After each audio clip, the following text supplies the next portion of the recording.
Hi, this is Ignatius 500 and I'm Rob Rizzo. Have you felt God before? It's a difficult question to answer. You know He's there, but it's difficult to stop and feel His presence. Ignatius of Loyola learned to be aware of God's presence and feel it by letting God teach him, especially in prayer. Ignatius says of himself, "The young dreamer was badly wounded defending Pamplona. After the cannon shot, they took him to the family castle to recover. He had broken not only his leg, but his entire life project. He was devastated." From this experience of sadness, tension, and lack of desire, which can take us away from God, Ignatius learned that in the face of desolation, we must insist more on prayer.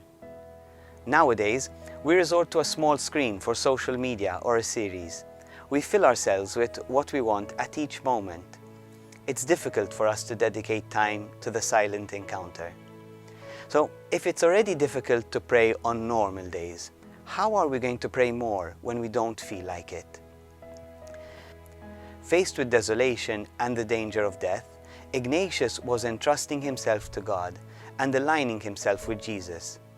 If the saints had done so many hours of prayer, he would do more. But let us note this: praying is not thinking of nice things about life and the gospel. Praying is encountering God. It is an encounter that implies that we will stop doing other things, or at least not place ourselves in the center of those things, making God the center. It is like when you talk with a friend, that although you talk about many things, there's a main topic in each conversation. This is equally true when we pray.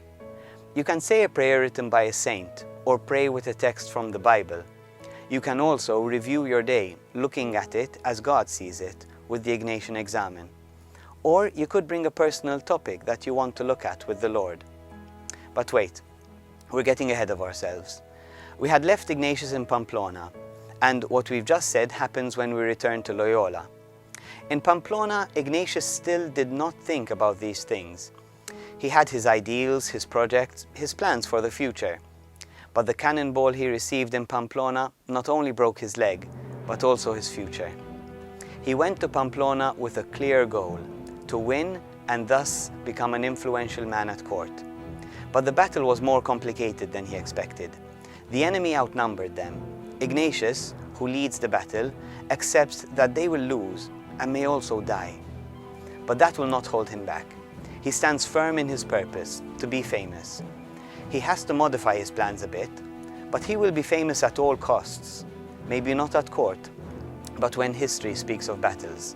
And hopefully, his life will inspire writers and poets for chivalric novels. He manages to convince the soldiers of Pamplona to fight to the end and to gain the honor of their families as brave soldiers through giving their lives in battle. But again, it goes wrong. Ignatius thinks of fame, of being influential and glorious, but the higher he dreams, the deeper the fall. They lose the battle, and he does not die in it. He has to return to his house wounded, without glory or fame, like a loser, between having been brave and foolish, but a loser nonetheless. He has nothing left. He asks to be entertained by reading stories of others who did succeed, or at least to read the fiction of chivalric books. But they don't even have that in his home. They only have books of saints and the life of Jesus. Books for which he has no interest nor was in the mood for, but he has nothing else.